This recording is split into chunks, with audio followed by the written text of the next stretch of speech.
Okay gentleman, जय हिंद। आज discuss करेंगे हम लोग रिगार्डिंग स्पॉटिंग एरर। जो एग्जाम में क्वेश्चन आता है स्पॉटिंग एरर का, उसमें बेसिक जो आपके आर्मी लेवल का एग्जाम है, एयरफोर्स और नेवी के एग्जाम आते हैं, उसमें जो आपके एरर्स आते हैं वो एरर्स बेसिकली किसके आते हैं? बेसिकली आते हैं आपका प्रीपोजिशन बेस्ड एरर होते हैं, आर्टिकल बेस्ड एरर होते हैं, सब्जेक्ट वर्ब एग्रीमेंट के बेस्ड एरर होते हैं। ये तीन मोस्ट इंपॉर्टेंट टाइप्स होते हैं एरर का, ठीक है। तो हम लोग तीनों को डिस्कस करेंगे। सबसे पहले आज हम स्टार्ट किए हैं अपना प्रीपोजिशन बेस्ड एरर। देखिए, इसमें जो स्पॉटिंग एरर के रूल्स है, वो सारे रूल्स अगर आप पढ़ेंगे तो पूरा तो आप पढ़ नहीं पाओगे और एग्जाम के टाइम में बहुत ज्यादा कंफ्यूजन हो जाएगा। तो मैं आपको बताता हूँ कि एरर आता क्या है, होता क्या है, सही क्या होता है। वो ठीक है, वो उतना ज्यादा जरूरत नहीं है जितना ज्यादा जरूरत ये है कि भाई साहब एरर अगर होगा तो आपको देखते ही पता चल जाना चाहिए कि इसके बाद ये लिखा है मतलब एरर है। आंख बंद करो और क्या लगाओ, टिक लगाओ, 4 नंबर मिलना चाहिए एक क्वेश्चन का, बस बात खत्म। Let's start. हम लोग आज स्टार्ट करेंगे regarding error based on prepositions. Prepositions आपको पता होगा, ठीक है। जिसका पोजीशन पहले आता हो वो प्रीपोजिशन हम बाद में डिस्कस करेंगे जब हम सेपरेट क्लास लेंगे। अभी हम देखते हैं एरर बेस्ड ऑन प्रीपोजिशन क्या क्या है। देखिए, आपको क्वेश्चन में रिजेंबल वर्ड के साथ में विद लगा हुआ मिलेगा, रिजेंबल के साथ में विद लगा हुआ मिलेगा। ये क्या है? एरर है। ये क्या है? एरर है। जहां दिख गया उसी पार्ट में आप एरर लगा देना, आपका आंसर बिल्कुल सही होगा। रिजेंबल के बिल्कुल ऐसा ही लिखा मिलेगा। मैं बहुत और करके एनालिसिस करके क्वेश्चन पेपर तब निकाला हूं चीजों को, अंदर उंदर नहीं है, ठीक है। तो आप ध्यान रखिए, रिजेंबल के साथ में अगर विद लगा हुआ दिखेगा तो क्या है? एरर है। होता क्या है? रिजेंबल के साथ में प्रीपोजिशन नहीं आती है, रिजेंबल के साथ में प्रीपोजिशन नहीं आता है।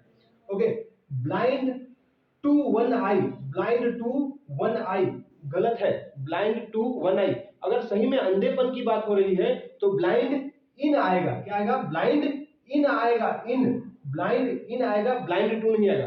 लेकिन अगर कोई ऐसी चीज की बात हो रही है जैसे कि मैं अपने मतलब जो मेरा अपनी गलतियां हैं उसके प्रति मैं ब्लाइंड हूं, ठीक है, तो उस कंडीशन में ब्लाइंड के साथ में टू ही आएगा, इन नहीं आएगा। याद रखिएगा। जैसे for example, I am blind to my faults, I am blind to my faults, मैं अपने फॉल्ट्स के प्रति ब्लाइंड हूं, मतलब देखता नहीं हूं, उसको इग्नोर करता हूं, उसको नजरअंदाज करता हूं।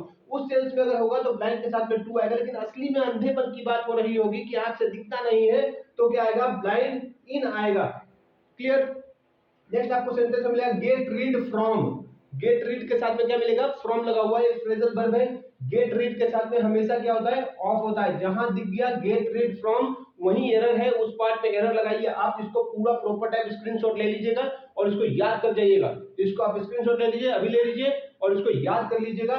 ऐसा ही सेम टू सेम आपको लिखा हुआ मिलेगा और जब मिलेगा तो वहां पर एरर लगा दीजिएगा, आपका बिल्कुल सही होगा। क्या बोला है? Time in your watch, time in your watch. हम बोलते हैं आपके घड़ी में कितना समय हुआ है, तो मे के लिए इन लगा दिया जी? नहीं, बिल्कुल नहीं। इंग्लिश अलग है, ट्रांसलेशन अलग है, हिंदी अलग है, ठीक है ना। सब अपना अपना है, दोनों अलग अलग लैंग्वेज है। तो टाइम होता है आपके घड़ी में कितना समय हुआ है, तो इंग्लिश में बोलते हैं what is the time by your watch. What is the time by your watch, in your watch नहीं बोलते। क्या बोलते हैं? Bye your watch. आपके घड़ी से कितना समय हुआ है, अगर हिंदी में बोलेंगे तो। लेकिन हिंदी में बोलते हैं कि आपके घड़ी में कितना समय हुआ है, ठीक है। लेकिन हम इंग्लिश में क्या बोलेंगे? What is the time by your watch. What is the time by your watch. तो यहाँ पर इन का यूज करना गलत है। क्या लगेगा? बाय का यूज होगा, by your watch. What is the time by your watch. Next, sign with ink, sign with the paper, please sign the, please sign the documents with ink, please sign the documents with ink. अगर ऐसा बोलना है तो वहां पर गलत हो जाएगा। Ink, ink is not any instrument, कोई एक चीज नहीं है लाइक पेन और मार्कर और pencil, it is not like that. That's why यहाँ पर विद का यूज करना गलत है। इंक के लिए हमेशा वो किसका यूज होगा? इनका। किसका यूज होगा? इनका। Sign in ink, sign in ink, sign in ink, या sign in red ink, sign in blue ink, sign in black ink, वहां इन आएगा। लेकिन अगर कोई मान लीजिए कि कोई पेन की बात हो रही है, पेंसिल की बात हो रही है, तो क्या बोलेंगे? Sign with pen, sign with pencil, इस तरीके से हम यूज करेंगे, राइट। तो साइन के बाद में अगर विद लगा है और उसके बाद में इंक लगा है तो भाई साहब वहां पर ऑलवेज क्या होगा? With is your error and सही होना चाहिए इन। नेक्स्ट देखते हैं, open the book on page 20। देखिए, पेज को स्पेसिफाई कर दिया, पेज को स्पेसिफाई कर दिया है। पेज नंबर कितना बोला है? पेज नंबर 20 बोल रहा है। मतलब डेफिनेट जगह की बात हो रही है, एग्जैक्ट लोकेशन की बात हो रही है। और आपको पता होगा प्रीपोजिशन में एग्जैक्ट लोकेशन के लिए हम क्या लगाते हैं? एट लगाते हैं। हम एग्जैक्ट लोकेशन के लिए क्या लगाते हैं? एट लगाते हैं। हाँ, at Krishnanagar, at Krishnanagar Lucknow, at Gomti Nagar Lucknow, इस तरीके से, ठीक है। तो एग्जैक्ट पोजीशन, एग्जैक्ट लोकेशन के लिए हम एट लगाते हैं, और यहाँ पर भी बुक में एग्जैक्ट लोकेशन की बात हो रही है पेज 20, दैट्स व्हाई यहाँ पर ऑन लगाना गलत है, यहाँ पर लगना क्या चाहिए, एट लगना चाहिए। क्लियर है, जहां पर ऑन पेज नंबर 20 लगे वो गलत है। लेकिन अगर बोलेगा there is a diagram on page number 20, yes बिल्कुल, वहां पर सरफेस की बात हो रही है, उस पेज का सरफेस का बात होगा, उस पेज के सरफेस पे कोई डायग्राम बना हुआ है, उस सरफेस के कॉन्टेक्स्ट में बात करेंगे तब ऑन आएगा। सरफेस के कॉन्टेक्स्ट में हमेशा ऑन आता है, सतह के कॉन्टेक्स्ट में जब हम बात करेंगे हमेशा क्या आता है, उसके ऊपर ऑन आता है। तो अगर मैं बोले there is a diagram on page 20 तो बिल्कुल सही होगा, लेकिन अगर मैं बोल रहा हूं open the page on page 20, यहां गलत हो जाएगा, क्योंकि यहां पर एग्जैक्ट लोकेशन की बात हो रही है पेज नंबर 20, दैट्स व्हाई यहां पर क्या आना चाहिए, एट आना चाहिए। नेक्स्ट क्या आएगा, आपको एक्यूज्ड या गिल्टी के साथ में विद लगा हुआ मिलेगा, एक्यूज्ड विद, गिल्टी विद लगा हुआ मिलेगा, बिल्कुल उसको एरर कर देना है, वो गलत है, बिल्कुल गलत है, कहीं कोई सही होने की संभावना नहीं है। एक्यूज्ड या गिल्टी के साथ में हमेशा क्या आता है, ऑफ प्रीपोजिशन आता है, ऑफ आता है, एक्यूज्ड ऑफ, गिल्टी ऑफ। लेकिन इसी के साथ एक्यूज्ड और गिल्टी का ही मीनिंग देता है चार्ज्ड। क्या होता है, चार्ज्ड। चार्ज का मतलब भी क्या है, अक्यूज्ड या गिल्टी ही है, ठीक है, आरोप लगना। तो चार्ज के साथ में लेकिन ऑफ आता है, चार्ज के साथ में ऑफ आएगा। He was charged of, accused of, guilty of. Clear है, नहीं, यहां पर गलत है, ये ऑफ नहीं लगेगा, यहां पर क्या लगेगा, चार्ज विद।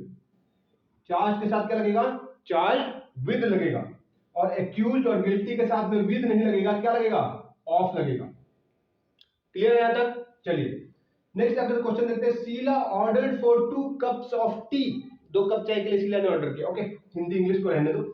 शीला ऑर्डर्ड, देखिए ईडी लगा है, क्या लगा है, ईडी, ईडी लगा है मतलब सेकंड फॉर्म है वर्ब का, सेकंड फॉर्म है वर्ब का, इट मींस ये है क्या, ये है वर्ब, इस सेंटेंस में है क्या, वर्ब। जब भी अगर वर्ब की तरह यूज होता है, जिसको हम ट्रांजिटिव वर्ब कहते हैं, छोड़ो ट्रांजिटिव बाद में कर लेने के, हमको सीधा याद रखो वर्ब की तरह यूज हो रहा है। वर्ब की तरह जब भी ऑर्डर वर्ड यूज होगा तो इसके साथ में हम प्रीपोजिशन लगाएंगे नहीं, बिल्कुल प्रीपोजिशन नहीं लगाएंगे। लेकिन जब ये नाउन की तरह यूज होगा, कैसे यूज होगा, नाउन की तरह यूज होगा, तब इसके साथ फॉर प्रीपोजिशन आएगा, तब इसके साथ फॉर प्रीपोजिशन आएगा, वहां कोई गलत नहीं होगा। तो हमेशा ऐसे मत सोचिएगा ऑर्डर के साथ में फॉर गलत है, ऑर्डर के साथ में फॉर तब गलत है जब ऑर्डर वर्ब की तरह यूज होगा, और जब ऑर्डर नाउन की तरह यूज होगा तब यहाँ पर फॉर लगाना बिल्कुल सही होगा। फॉर एग्जांपल यहाँ पर हम देखते हैं sentence, Sheela placed an order for 2 cups of tea, for 2 cups of tea. अब यहाँ पर देखिए, यहाँ पर जो ऑर्डर वर्ड यूज हुआ है ये क्या है, नाउन है कि नहीं, अरे भैया आर्टिकल लगा है ना आगे, आर्टिकल अगर लगा है तो आर्टिकल किसके पहले लगता है, आर्टिकल नाउन के पहले लगता है। यहाँ पर ऑर्डर क्या हो गया, नाउन की तरह यूज हो रहा है, क्लियर है, यस, नाउन की तरह यूज हो रहा है, तो क्या लगेगा, प्रीपोजिशन फॉर लगेगा। तो यहाँ पर फॉर लगा है तो ये सेंटेंस सही है, लेकिन ये सेंटेंस क्या है, ये सेंटेंस आपका गलत होगा, यहाँ पर फॉर प्रीपोजिशन नहीं आएगा। Ordered just simply no preposition, Sheela ordered 2 cups of tea, okay. Next एक और चीज देखते हैं, इन द मीटिंग। एक देखिए इन द मीटिंग होता है और एक होता है एट द मीटिंग। कब होगा इन द मीटिंग, कब होगा एट द मीटिंग, ध्यान दीजिएगा। अगर मैं मीटिंग, एक इवेंट की बात कर रहा हूं, जैसे कि मैं मीटिंग में बहुत सारे मुद्दा उठाए गए, मीटिंग में मेरा मोबाइल बज गया, ठीक है, इस तरीके से मतलब एक इवेंट हो रहा है, उस इवेंट की बात हो रहा है, तो उस कंडीशन में हम क्या लगाएंगे, उस कंडीशन में हम इन प्रीपोजिशन लगाते हैं, क्या लगाते हैं, इन प्रीपोजिशन। जैसे several issues were raised in the meeting, meeting एक इवेंट हो रहा है, वहां पर बहुत सारे मुद्दा उठाया गया, ठीक है। लेकिन अगर मैं बोलूं there were many people in the meeting, अब यहाँ पर मीटिंग क्या दिखा रहा है, मीटिंग यहाँ पर कोई एक लोकेशन बता रहा है कि कोई एक जगह है जहां पर क्या हो रहा है, बहुत सारा लोग प्रेजेंट थे, देयर वर मेनी पीपल, बहुत सारे लोग थे, कहां पर, एक लोकेशन पे। तो लोकेशन के लिए फिर यहाँ पर इन की यूज नहीं होगा, प्रीपोजिशन क्या होता है लोकेशन के लिए, एग्जैक्ट लोकेशन के लिए, इधर भी बताया था मैंने, ये बताया था एट पेज 20 एग्जैक्ट लोकेशन। यहाँ पर भी मीटिंग क्या बता रहा है, लोकेशन, ऐसा लोकेशन जहां पर बहुत सारे लोग प्रेजेंट है, तो यहाँ पर क्या लगेगा, आर्टिकल, सॉरी प्रीपोजिशन क्या लगेगा, एट लगेगा, यहाँ पर इन प्रीपोजिशन लगाना गलत है, ठीक है। यहाँ तक अगर समझ में आ गया हो तो हम इसको आगे बढ़ाएंगे, तब तक के लिए टेक केयर, जय हिंद, जय भारत, जय बिहार।